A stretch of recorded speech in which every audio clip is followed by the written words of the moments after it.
And welcome, everybody, to the Wednesday edition of the Just Parlay Show here at the Max Wagers Network. I'm your co-host, Scott Reichel, and since this is a parlay show, of course, I'm joined by the parlay expert, Chris King. Chris, how's it going with you?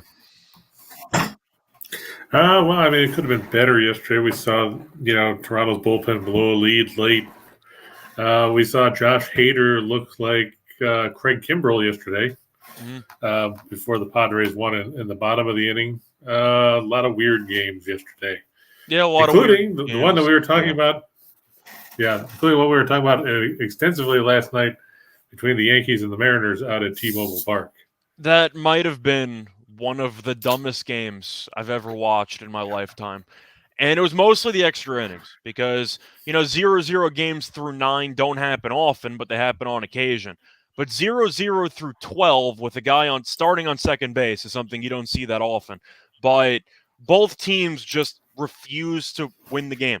The Yankees had the leadoff runner on second base get out in 3 straight extra innings, which is almost impossible. And then the Mariners refused to bunt the guy to third base in the bottom of the inning, and they stranded a bunch of guys as well. And then eventually Loizaga came in. The Yankees lost the game. But I don't really know what I watched. I thought it was two managers who honestly had abysmal performances. Boone doesn't surprise me because I think he's a bad manager, but I actually like Scott Service. I think he's pretty good. And yet, I thought he had a horrible game last night. You mentioned in text message pinch hitting Carlos Santana for Kellenic, and Kellenic was 2 for 3, I believe. I think in that one. Was he 2 for 3? No, I got crossed up. I thought they were pinch hitting him for Haggerty, but they pinch hit him for Kellenic. Kellenic didn't have any hits. He was either way. Hitting 127. Yeah, point is that the Mariners had a bunch of chances to just bunt the guy over to third base, and they just refused to do it. And they ended up winning the game, but they tried as hard as they could not to, and the Yankees lost the game 1-0. So, not really much more to add. And we saw a lot of weird stuff in. As I said, we saw some weird stuff in there because, we saw Santana bouncing that double play, but he wasn't even the ghost runner that came out the next day, and they put Haggerty out there. And he was the guy that got forced out in that double play. And then when they, after they replaced Santana, they lost their DH spot because they moved Haniger to right field. So when Torrens pinch hit, he was pinch hitting for what would have been Matt Brash's spot in the order. So it was just very, very strange to say the least. It was chaotic, not to mention the horrible at-bats that Torres and that Andujar had. Their pitcher can't find the zone, the bases are loaded, and you're free swinging on every pitch. I don't know the thought process there. I've mentioned several times I'm very anti-Torres. I think he has a negative baseball IQ, and from what I saw yesterday, nothing changed there.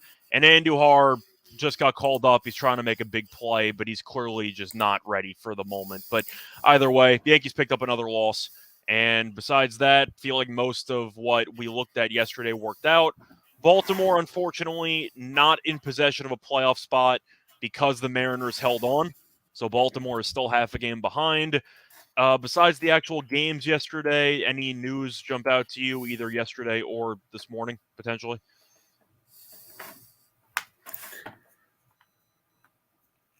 I think the weirdest part of that Baltimore game had to be Bo Bichette's 3-run pop-up that just kept carrying until it went over the right field wall. Well, the wind was kind of going nuts in that, so I can't say that I'm...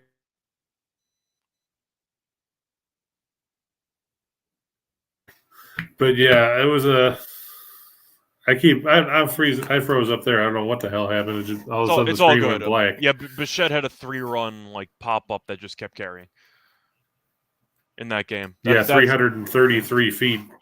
Yeah, you had that. Odor with the that big was horrible. Odor the 2-run homer, which was his first home run in I don't even know, a month and a half.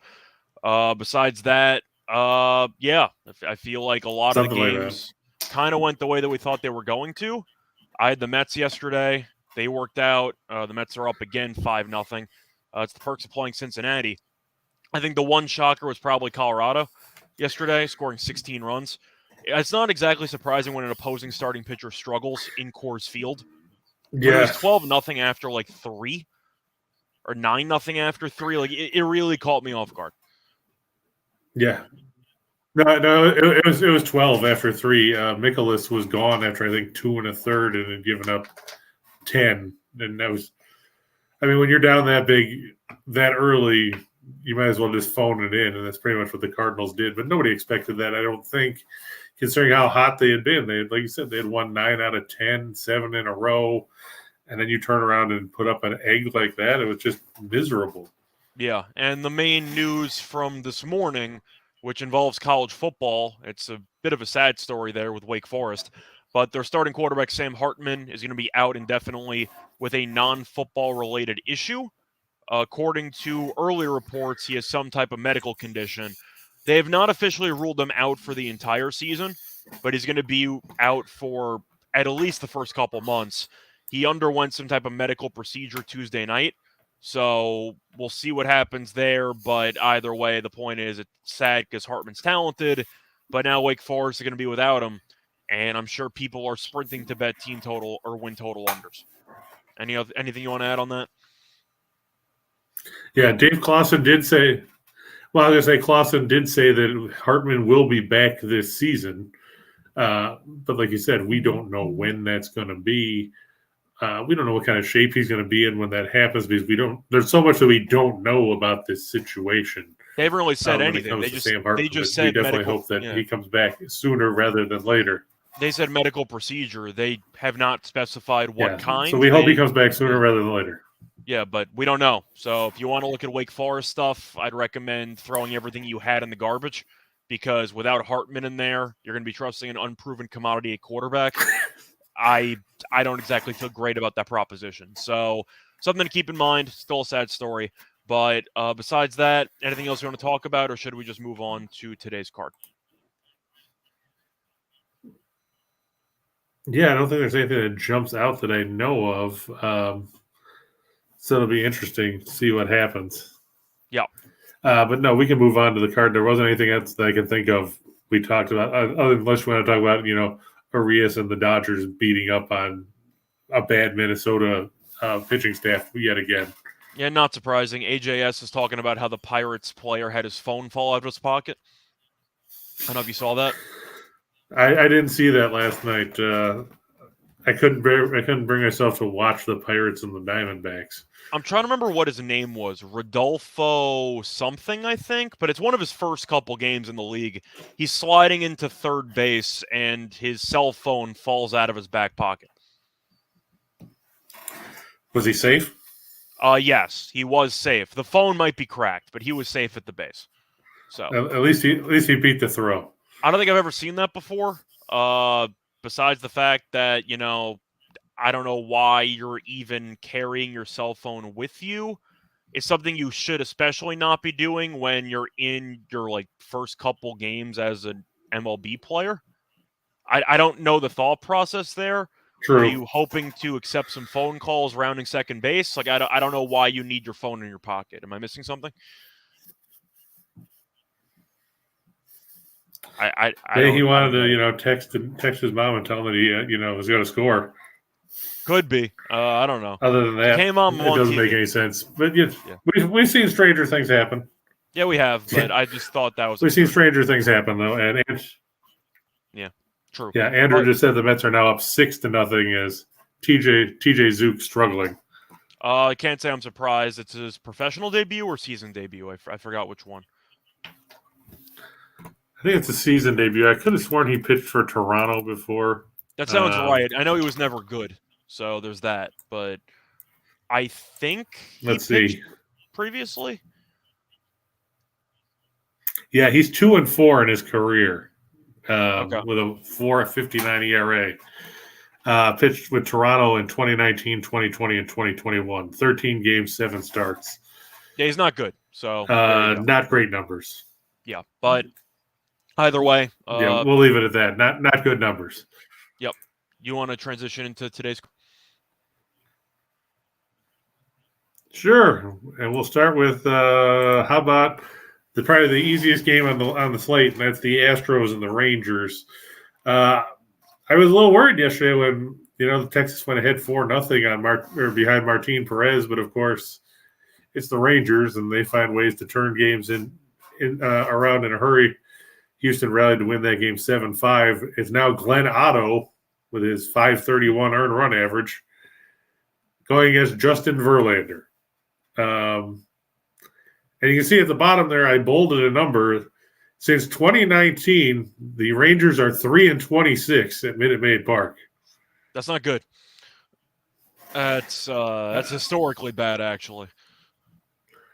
Yeah, they were swept last season. They won a couple games, I think, in 2020. But, yeah, it's been bad for them at Minute Maid. And, come on, it's Otto and Verlander. Do you have any faith in Glenn Otto here? Not really. He's pitched twice against the Astros this season, been mediocre. But Verlander for the last month and a half has been otherworldly. Houston came from behind yesterday. Brutal beat there for the Rangers' first five, if you had that yesterday. But yeah, that's Lamb. They scored 7 yesterday. They have dominated at Minute Maid Park all season long, not to mention the head-to-head advantage at Minute Maid. Yeah, I expect Verlander to pitch well. I expect Otto to struggle, and you're probably going to see Houston win by, 3? Maybe? Yeah, I would say at least. Verlander 7-0 in his last 7 starts with a 0.76 earned run average. Yep. Over 47 2/3. He's the clear Cy Young. Yeah. Opposing hitters in that span, a slash line of 177, 217, and 247. Yep. Not the kind of numbers I want to have if I'm an opposing team going to face Verlander in Houston with the way that that team has been playing. And now, like you talked about with the Mariners beating the Yankees yesterday, they're now tied with New York for the best record in the American League. They're going to pass the Yankees, but the point is they're still playing for something because you still got a long way to go. I want to say they've kind of wrapped up the division already. You can't officially say it, but I think we can agree that they're going to win the division. The only question left is, are they going to get home field throughout? And based on how the Yankees have played lately, it sure looks like it. Don asking, do you like the Marlins and Phillies game under 8.5? It's Alcantara and Noah Syndergaard. I'm not going to say no when Alcantara's on the mound, and you want to give me an under because Miami can't hit. Syndergaard in his first start against Washington with the Phillies was not particularly good. However, I kind of predicted that because there was a lot of wind blowing outward, and he actually had a complete game in that one because the game ended after 5 innings. So, yeah, that happened, but Alcantara's been amazing. We know this. 8.5. I mean, I'm guessing you're talking about alternatives because I'm pretty sure the line is 7.5 at most spots. That's what I had seen, and I've seen it's actually trending down because some places now have it at 7. Yeah, I would lean. In fact, a lot of places have it at 7. I'd lean to the under, or at least first 5 under with Alcantara. But all I know is that I do want to look at some stolen base props for the Marlins because you're looking at Syndergaard's numbers. He's allowing the most stolen bases in the league. And it's not even close. So you can find some good prices. I saw Dela Cruz, for example, at like plus 550, which I'm intrigued What's Billy by. Hamilton at? Hamilton, they didn't know because they weren't sure if he was actually going to play or not. Because of course he's still. You know damn well if it comes down to something, they'll stick him in there as a pinch runner for somebody. Oh, he should play. I saw that Rojas was like plus 340. So I'd assume Hamilton would be around 3-1 if I had to guess. I mean, then again, it also involves actually getting on base, which is a problem. So I'm looking at John Birdie's hurt. Yeah, so you got that. Chisholm's hurt. Birdie's hurt. Couple of guys who would have been very nice stolen base options are not available. But still, Syndergaard giving up a bunch of stolen bases is kind of par for the course. Yeah, and let's not forget, too, that Syndergaard, when he faced the Marlins when he was with the Angels, gave a stolen base to Jesus Aguilar, who runs the bases roughly about as fast as Bartolo Colon. Also, if you want to talk about how aggressive certain teams are at running the bases, the Marlins are tied for first in the league in stolen bases per game. There you go. I mean, they got a lot of aggressive runners on there. Too bad most of them, like you said, Chisholm and Birdie and those guys are hurt. Yep. That's the downer. Mm-hmm. AJ said Lex was right. The Phillies won on Tuesday. Well, beating Braxton Garrett when you got Zach Wheeler on the mound doesn't really move the needle all that much, does it? Not particularly, unless you had money on the Phillies. True. Yeah. And apparently the reports, Andrew says, it's going to be 15 miles an hour straight away to center field at Citizens Bank Park. I guess that explains why there's been money on. But you said you saw it at 7. Yeah, it's down to 7 in a lot of books. Okay, so if you want to take a wind angle, maybe take the Marlins team total over. But I'll tell you what, if I'm taking an over for a full game, I really don't want Alcantara to be involved at all. So I'd probably look for a Marlins team total. I mean, we saw Syndergaard with wind blowing out give up a bunch of opportunities to the Nationals, and that was post-Soto Nationals. So I expect the Marlins to generate some opportunities. You can take a wind flyer there, but I'm not going to take a full game over with Alcantara. I'm just not going to do that. I'm just going to take a look and see what the team total for Miami is in this one. Yeah, Tom, I got bad news for you, by the way. Real Muto won't let anybody steal except for the fact that he's been catching pretty much all of he's been catching a lot of pitchers who have been, let's just say, well, decent at pickoff moves, etc. And maybe in that case he can hold off runners. But if you're not going to hold runners on at all, doesn't matter if who's catching for John Lester, he's going to give up a bunch of stolen bases. Like, it really doesn't matter. If you get a huge jump, you're going to be able to steal a bunch of bases. You could have a guy with Bo Jackson's arm playing catcher, and it won't matter. Yeah, that's kind of my point. So, team total for Miami, over 3.5 is minus 115. okay. I mean, it's 9 guaranteed at bats. Maybe a first 5 over 1.5 is an interesting opportunity there. No, sorry, I was looking at the wrong total. For Miami, over 3.5 is plus 100. For over 3.5 for the team totals, or for total, is minus 115 in the first 5. Okay. I had the wrong box up. I was going to say, you could probably find a Marlins team total first 5 at like 1.5. Probably. That would probably be that's probably how I would go about it if I was going to take any over with Miami. Hope for a bloop and a blast. We know Syndergaard can give up a couple of those, and you're good to go. Yeah, especially if the wind's blowing out at the what they're saying there. And now we can move on. How about the Braves and the Red Sox? Saw that wild game yesterday where nobody wanted to hold a lead. Yep. Ended up 9-7 in 11 innings. The Braves sending Kyle Wright to the mound. The Red Sox sending Nick Pivetta. You know, Pivetta has been the quintessential roller coaster pitcher this season. He started off horrible. He got hot. Now he sucks again. Yep. 25 runs allowed in his last 25 innings, I think it is, in his last 5 starts. Do you think he can turn it around against Atlanta after what we saw happen to Rich Hill and then having to use, pretty much the entire bullpen yesterday? Anything's possible, but no. I mean, I'm expecting a longer leash for him because they burned the entire bullpen, but it's not going to change the fact that Atlanta's still the much better team. We know that Pivetta has been struggling. Boston's bullpen's been struggling. And the offense scored 7 runs yesterday, which is pretty uncommon, and they still lost the game. But Atlanta lost a series to the Mets, who are probably the second best team or arguably the best team in the National League. You could argue 1A, 1B between the Dodgers and Mets. The Braves are still dominating everyone else. So True. I'm not going to suddenly panic. That's why we liked Atlanta yesterday. Got lucky on the run line, but they still covered. They ended up winning the game anyway. But the point is, you still got Riley. You still got a lot of quality bats. Of course, Riley homered yesterday. But and tripled. That is true. In the first 3 innings, that happened. But Wright's been good. Pivetta hasn't. I'm not going to overthink it, especially at like minus 139. I just think that's a good price. Yeah, I thought so too. I expected it to be more along the lines of 160, 165.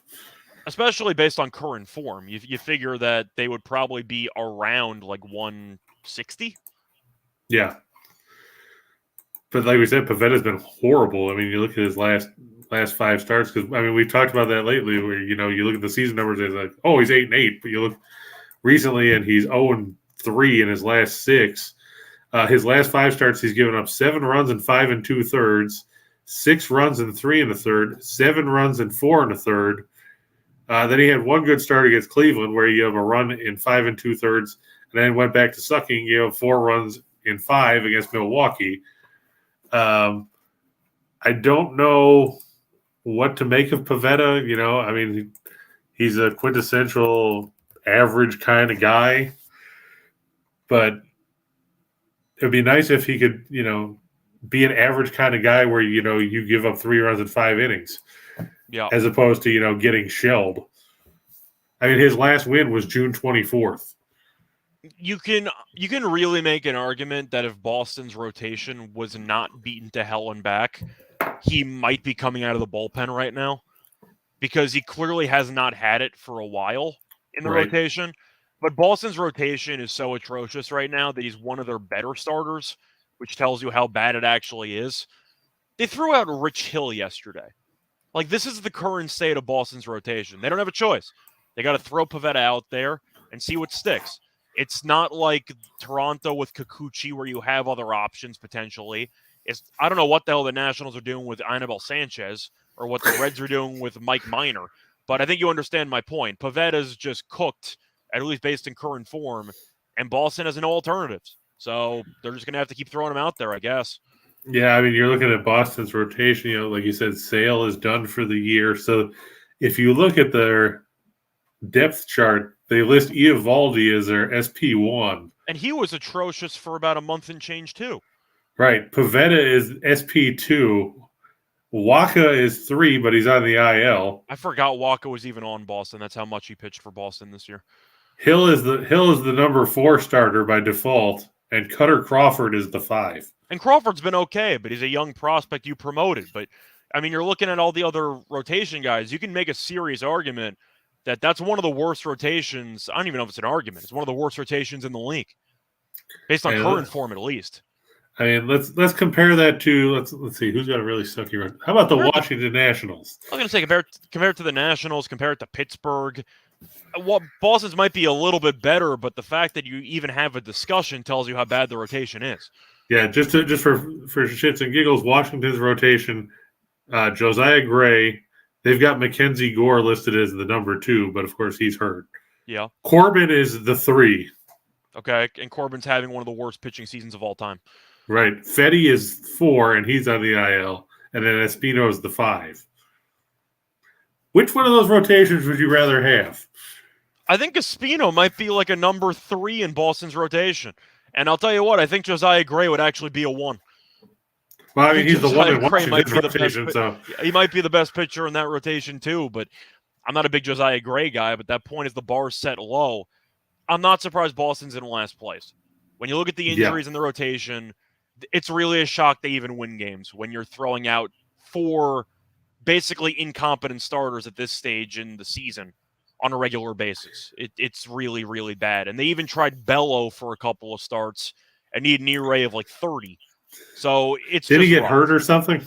Either got hurt or they faked an injury and sent them back to AAA, but it wasn't working in the majors, I'll tell you that much. But yeah, it's a terrible rotation. But I like it. And the last pitching, the last rotation I wanted to look at was the Angels because God knows who they've got outside of Ohtani. I mean, you've got Suarez and you've got Sandoval. I mean, you got Ohtani, so you automatically win with the Angels. Reed Detmers. You're saying though, you got Ohtani, so yeah, that's true. But I mean, you look me. Ohtani, Sandoval, Detmers, Suarez, and Tucker Davidson. Just saying though, I don't think that Sandoval's that bad. He's not bad. He's not great. I don't think he'd be a number 2 in a lot of rotations. I didn't say it'd be a 2. I'm just saying I think he's okay. So that's how I look at it. But the point is, there are a lot of bad rotations in the league. Boston's rotation's easily one of them. But yeah, I think that's pretty much a given, especially when we just looked at how bad it was. Do you think they should have left Whitlock as a starter? Truth is out. It doesn't matter. I mean, could Whitlock have supplanted Rich Hill? I thought they tried to use Whitlock as a starter, and he kept walking everybody. Well, but then he got hurt, and then they put him on the IL, and then they decided they were going to put him back in the bullpen. Yeah, so he comes off the IL. Do you really want him to pitch 5 innings? No. Like do you want Rich Hill to pitch 5 innings? Boston's bullpen stinks too, so they're bad at everything pitching related. I can understand the Whitlock move back to the bullpen. It wouldn't matter anyway. If he pitched well, that's 1 out of 5 starters. Like, your other 4 are still bad. Like, that's not going to change the fact your team is still the worst team in the American League East.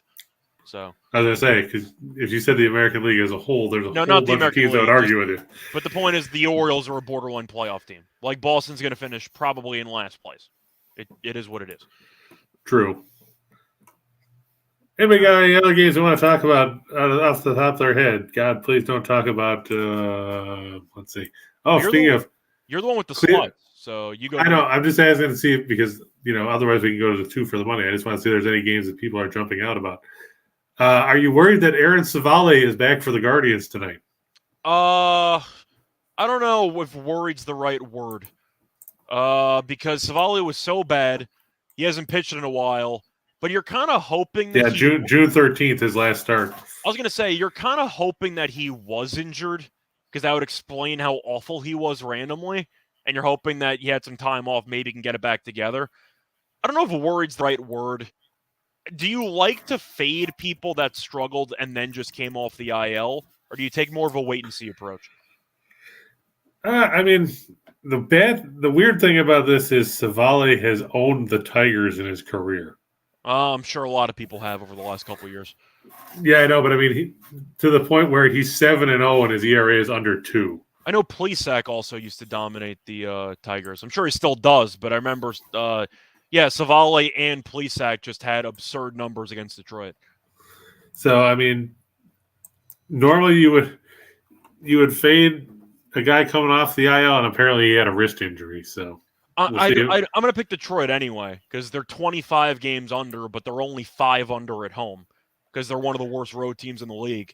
Cleveland, I get the fact that they should be favored in this game by a decent amount. I'm not laying 178 with Savale. That's just not. Yeah, I was gonna say 178, or I saw it at 180 or something like that. It seems a little high. I see the lowest that it's on the board right now is WinBet at -169. Yeah, as far as I'm concerned, as long as Bieber or McKenzie are not pitching, I'm not laying 178. What about Quantrill? Quantrill hit or miss, depends on the opponent. But I mean, they always score a bunch of runs for him, so at least he's always in the game. Yeah, I'm just throwing it out there. For Quantrill, it varies. Same thing with Plesac, because Plesac's the opposite. He gets no run support, but right.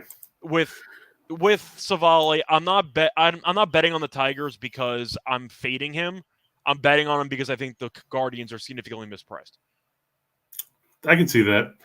But do you have any faith in Hutchison? He's given up at least 4 runs in 3 of his last 4 starts. He's the run support king. He's the Quantrill of Detroit.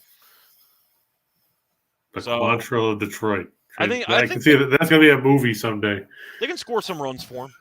Drew Hutchinson, the Quantrill of Detroit. I mean, the truth is, all you have to do is really hang in there, and maybe as long as you get the bullpens involved. I know the Guardians have a much better bullpen, but the point I'm trying to say is if it's 178 and you keep it close for 7 innings, I consider that money relatively well spent. I think they could hang around. So, do you think would it have been money well spent on Sunday when it was 0-0 going to the 9th and they gave up 7 runs against Tampa Bay? You could have hedged. True. Might have gotten a decent middle. I mean, not a decent middle, just hedge, get some automatic profit. But I think 178, I think you'll see a better line on Cleveland mid-game if you really wanted to take Cleveland, in my opinion.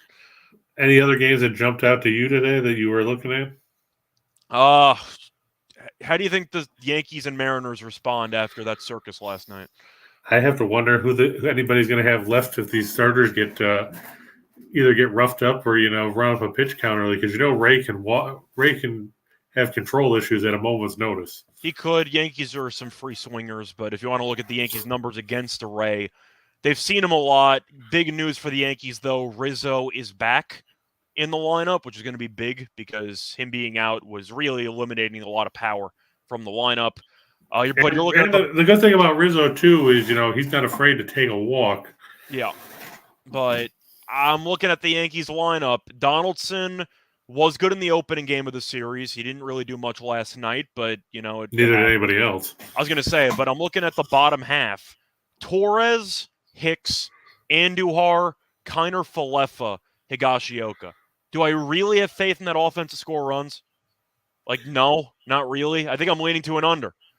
Did Higashioka catch yesterday? No, they used Trevino, which is what they should do for Cole, because Cole's numbers with Higgy compared to Trevino. I think he's got like a 2-something ERA with Trevino this year and like a 5+ ERA with Higgy. Higgy should really never be playing.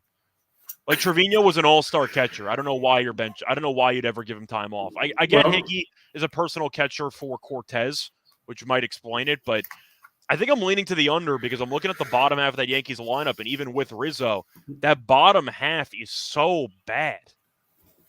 And, to your point, remember a couple of years ago, everybody was all high on Higashioka about because they wanted to have him take over full-time catching and get rid of Gary Sanchez. Well, I was high on him because I hated Sanchez, and Higgy was actually very good in spring training. I think he batted like 400, and then the season started and he couldn't get a hit. And you're like, I guess spring training doesn't matter. So now do you hate him too? No, because he's a backup. I mean, the point is Higgy was so bad that they realized they needed Trevino. They needed somebody else. But Sanchez was such a part of the organization's plans that they kept smashing their head against the wall, starting Sanchez. At least Higgy, they pulled the plug pretty prematurely because they weren't fully invested. So Higgy, I'm not a big fan of, but at least the Yankees haven't forced him into the lineup every day. They realize he's the occasional switch for Trevino. So I can live with that. Apparently Andrew watched that whole game last night too. So I watched most. At least you weren't alone. It was awful. I didn't turn it on until after the San Diego debacle, where, for those of you who didn't see San Diego, they were up 4-1 in the ninth. Hader came in, gave up a single, gave up a walk, plugged a guy, walked in a run, struck out a guy on 4 pitches where none of them were actually strikes, then walked another guy, and then gave up a sacrifice fly before they took him out after he blew the save. And then in the bottom of the ninth, Machado hit a 3-run homer after Soto worked a walk. And I think Profar had a single to lead off the inning or something like that. Really? But Juan Soto worked a walk, you don't say. But like I was saying, Hader looked like Kimbrel. Steen said that if he looked like Kimbrel, he would have. If he wouldn't have walked guys, he just would have given up, or he would have. Or what did he say? He said something about how Hader usually gives up bombs when he struggles. In this case, he just nickeled and dimed himself to death. Everything he threw was a sinker, 96 or 97 miles an hour. He wouldn't throw anything else. And he couldn't find the zone with it. Yeah, pretty much. Not really much more to add there. Yeah, I mean, the way that I see it, Hader turned into Chapman yesterday. You never want to turn into Chapman. Chapman's been good for the last month or so, but I think you understand my point. It's been very, very rough. Also, there's too many guys named Rogers that are pitchers in Major League Baseball whose first name starts with T. Some of them have a D in the last name. Some of them have just go straight to OG. So there's a little bit of a differential there in the Rogers department. But the one for the Giants is OG. The guy for the Marlins is OG, and the guy that San Diego traded is OG. There's Taylor, there's Trevor, and there's Tyler. Not good.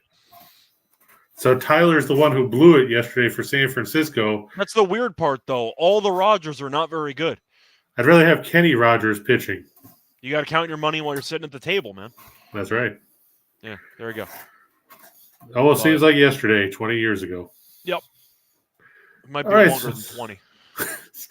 So we'll move on to 2 for the money. And look, there's the first 2 games we just talked about. We talked about Houston and Atlanta. I'm going to go back blindly to the Cardinals here because I can't see Colorado hanging 16 runs again. Quintana and Freeland.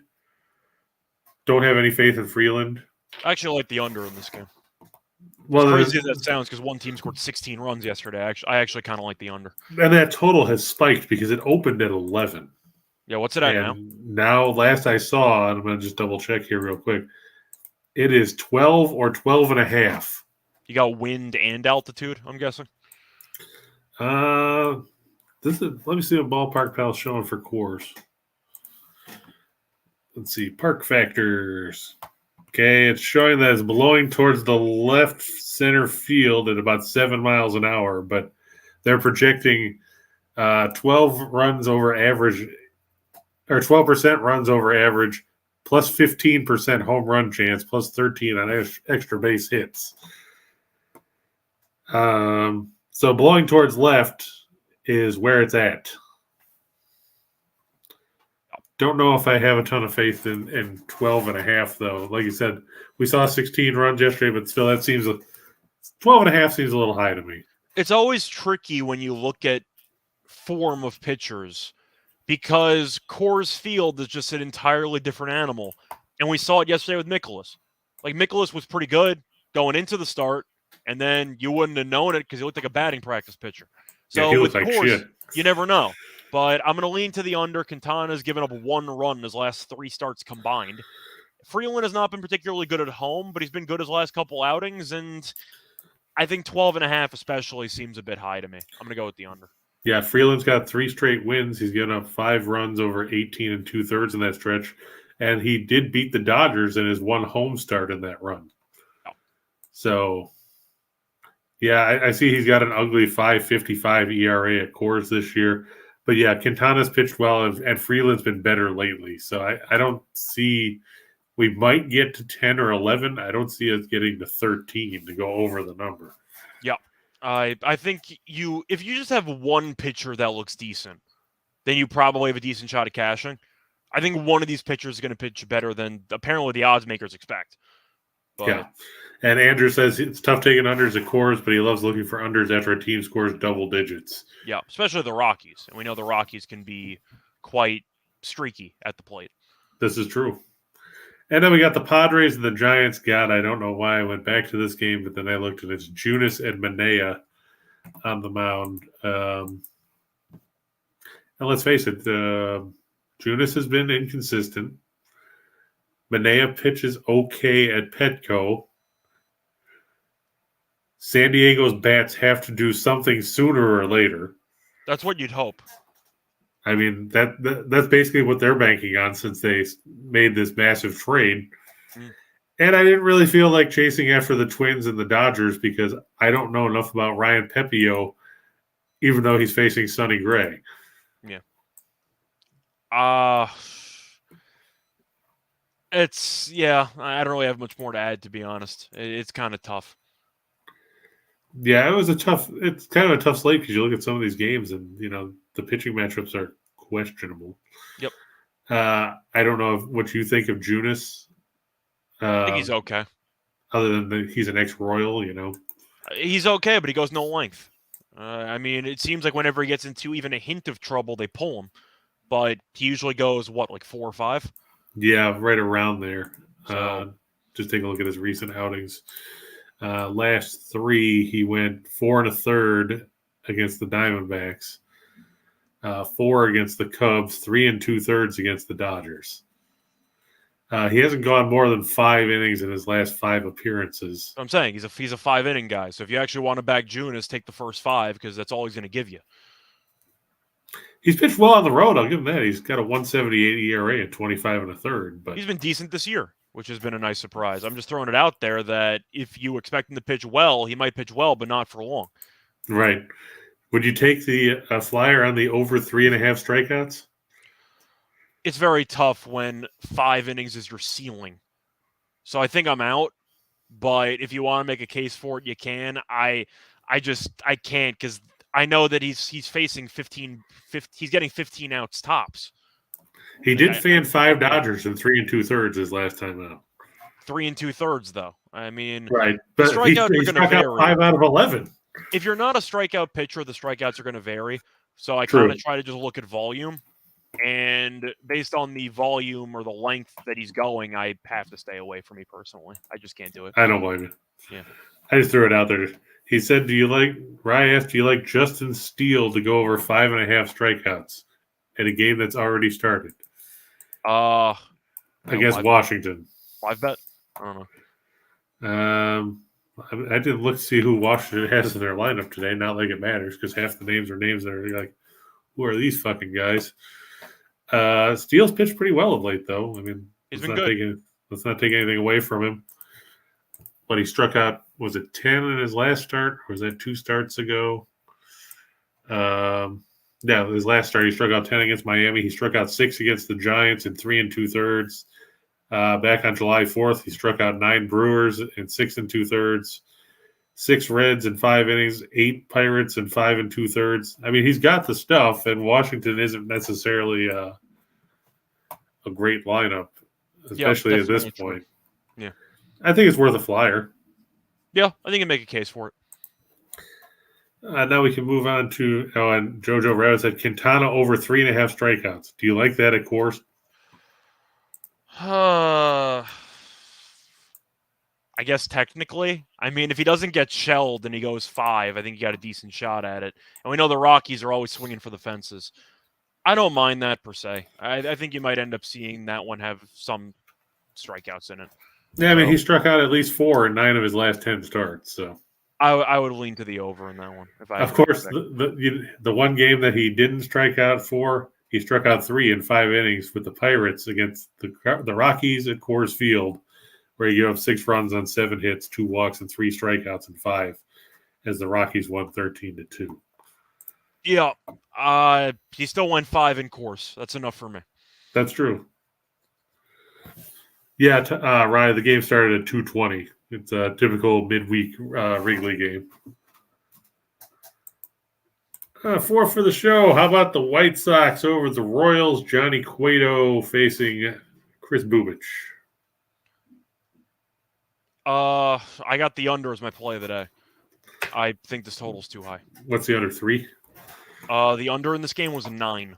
At least when I got it was a flat 9. Wonder if it moved at all. Let's see.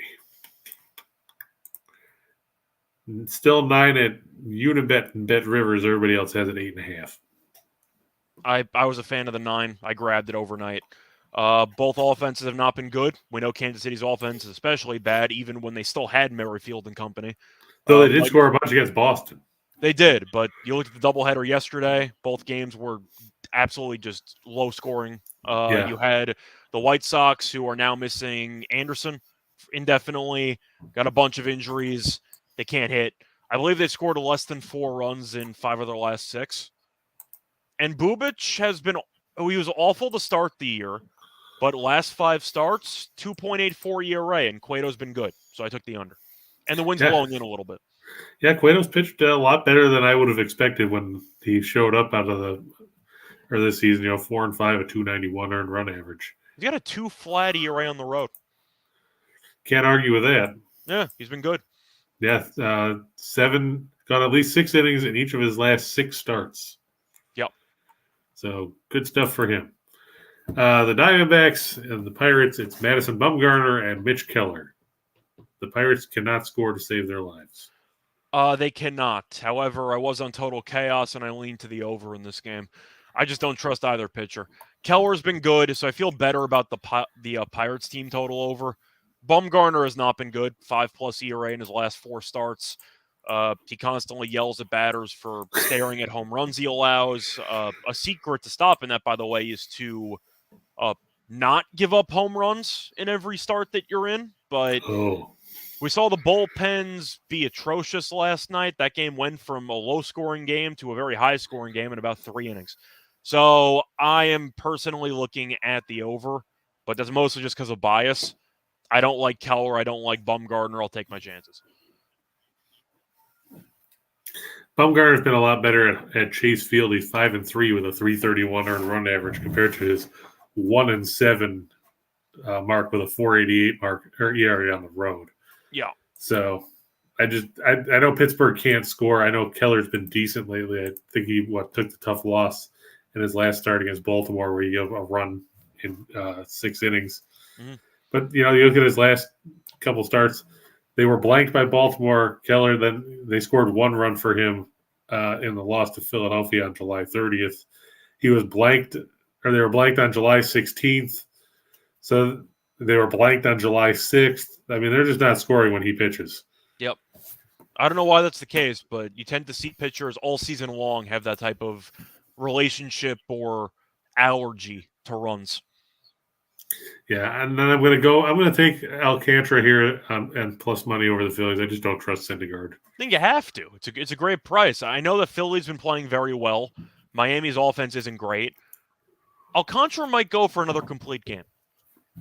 Like Yeah, we talked about that last week against the Reds. Yeah, if you're gonna pencil Alcantara in for 7+, probably giving up like two runs max, I gotta take a shot there fading Syndergaard because Syndergaard didn't look good his last time out.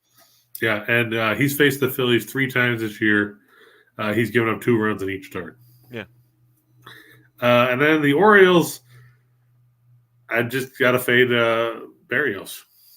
I also got to back Baltimore because they've been cooking. True. But, I mean, Berrios has been another guy like Pivetta where he's up and down. You don't know what you're going to get from one start to the next. I think he got shelled his last time out. Yeah, but I can guarantee you that Toronto feels a lot worse about Berrios' contract than Boston does about Pivetta's contract. True. So, there you go. But yeah, he got 5 and 3 2/3 against the Twins and struck out 1. I'm rooting for Baltimore. It's a fun story. But Mountcastle didn't homer yesterday. I believe he had 2 doubles. If you want to go for some base props, I don't mind Mountcastle because, once again, he's owned Toronto all season long. And Berrios, he's just all over the place. I mean, it's a really just I can't explain it. He's consistently wild, if that makes sense. Yep.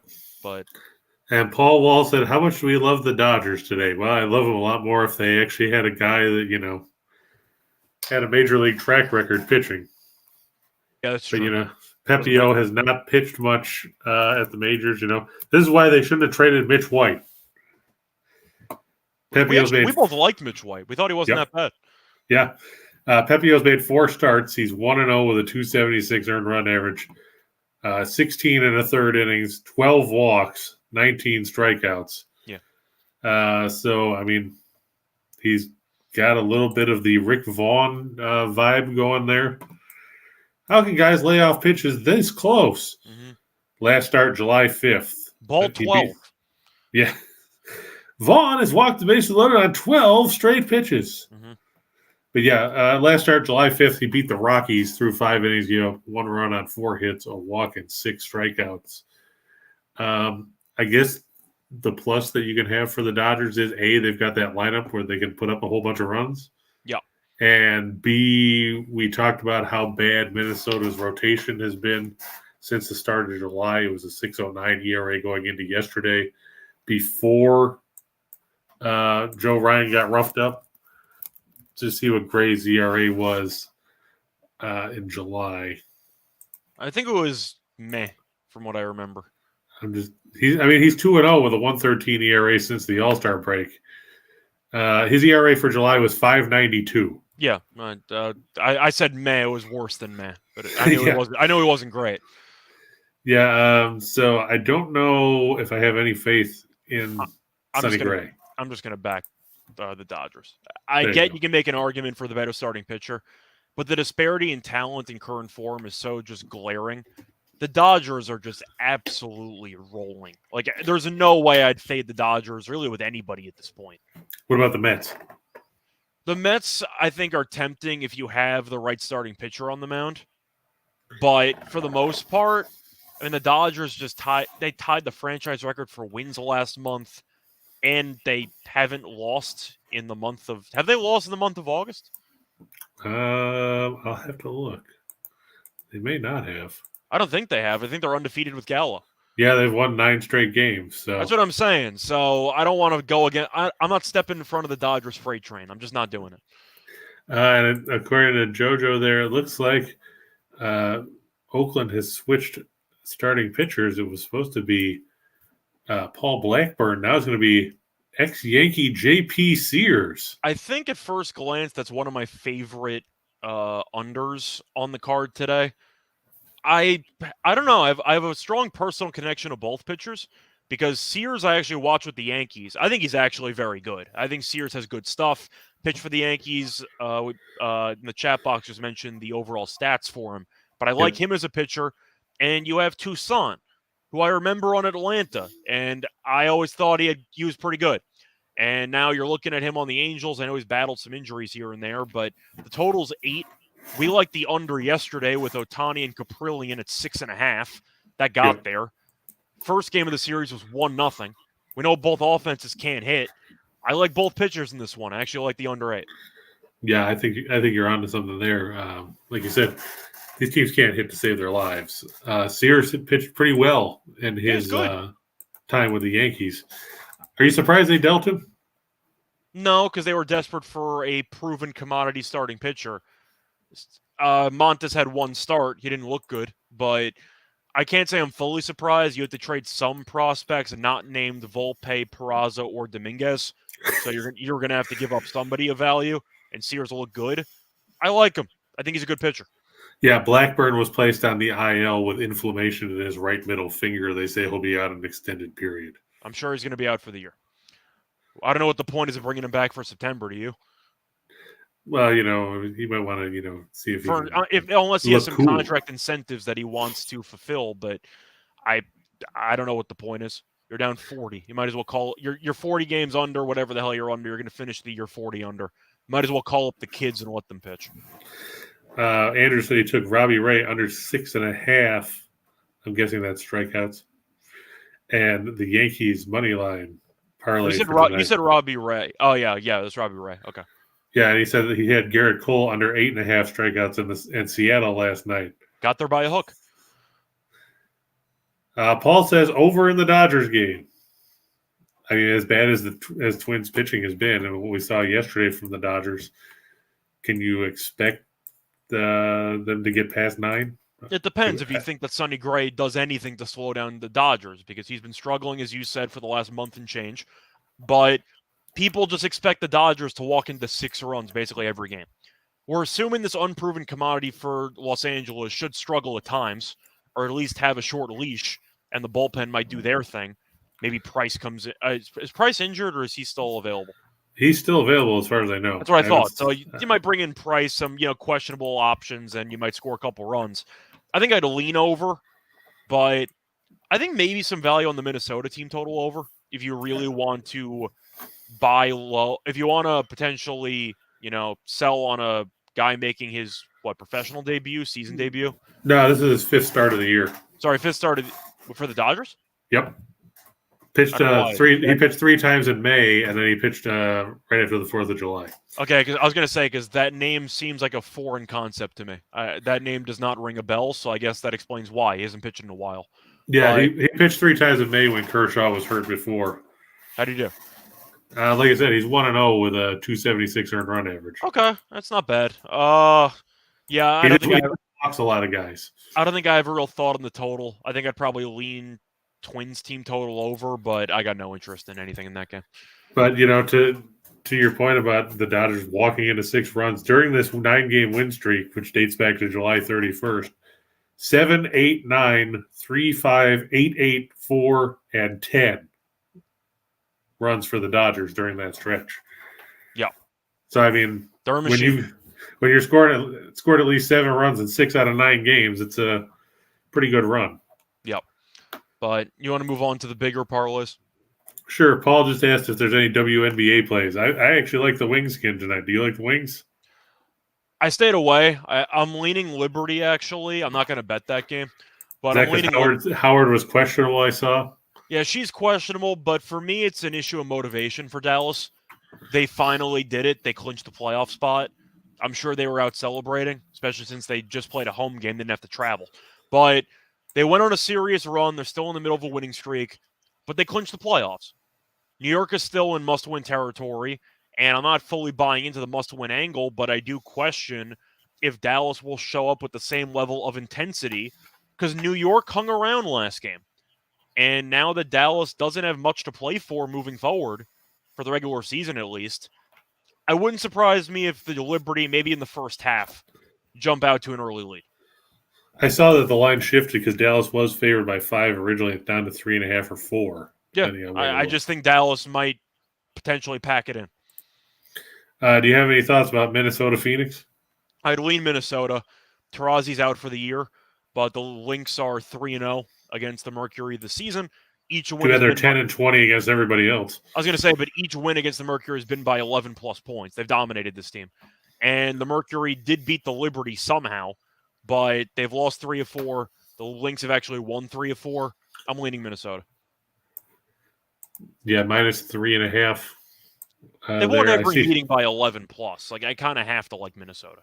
With Tarazi out especially, I think that's just good value. Do you think that, that means Diggin Smith has to go for 30 or 35? Pretty much. Oh, she's out too? Oh, she is out? I know that she was supposed to play. They're just. I was just looking right here. Let's see. I thought the injury report She's listed as out. Really?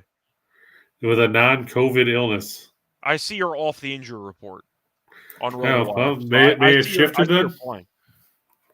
So, okay, because the thing that I was just looking at showed that she was supposed to be out with a non-COVID illness for the second straight game. Yeah, I see her playing, so we'll see what happens. Yep, okay, it says she was removed as of about an hour ago. So, are you worried that, she'll be She could play well, but I think she's going to play. I'm just going to take my chances because they've won the head-to-head 3-0 handily. So true.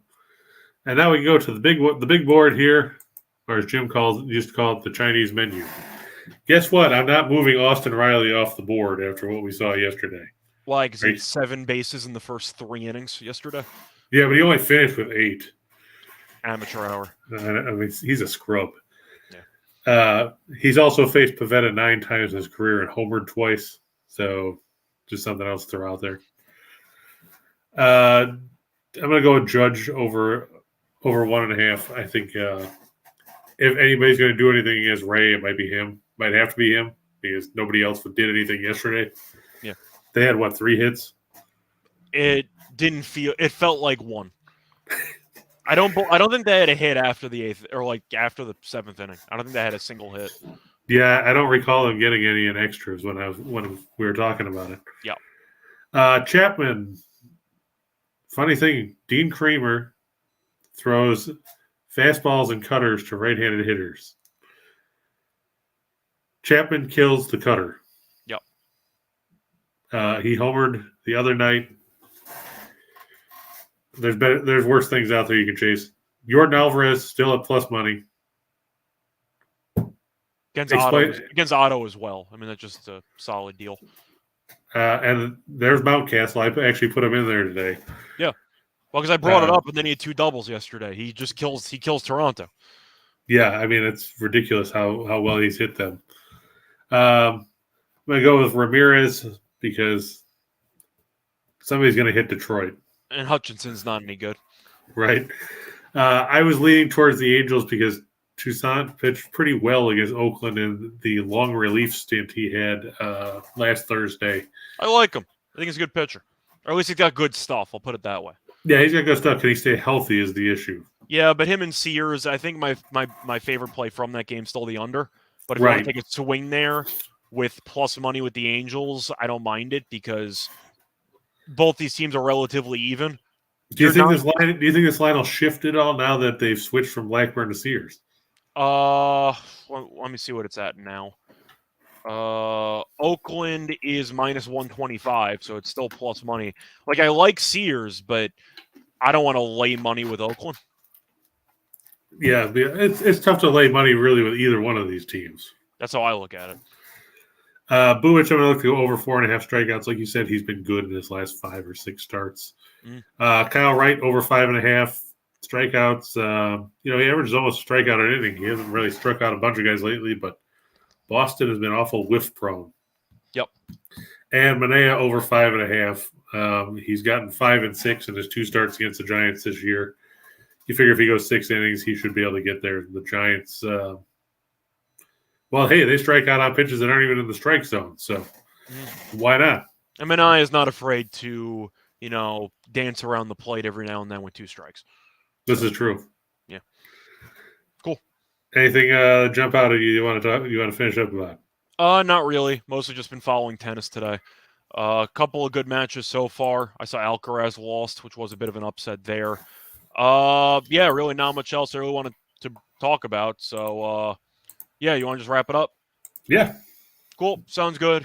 Once again, though, before we officially wrap up, got to do what I always do at this portion, which is remember at the last second that we have an ad read. We got BetMGM. They have a great deal for you for first-time users of their app or website. Get a risk-free bet up to $1,000. All the information is in the show box. Check the age limits, and as always, bet responsibly. But we're going to be back here tomorrow, same time. And until then, good luck to all of you and all your bets. Bye, everyone.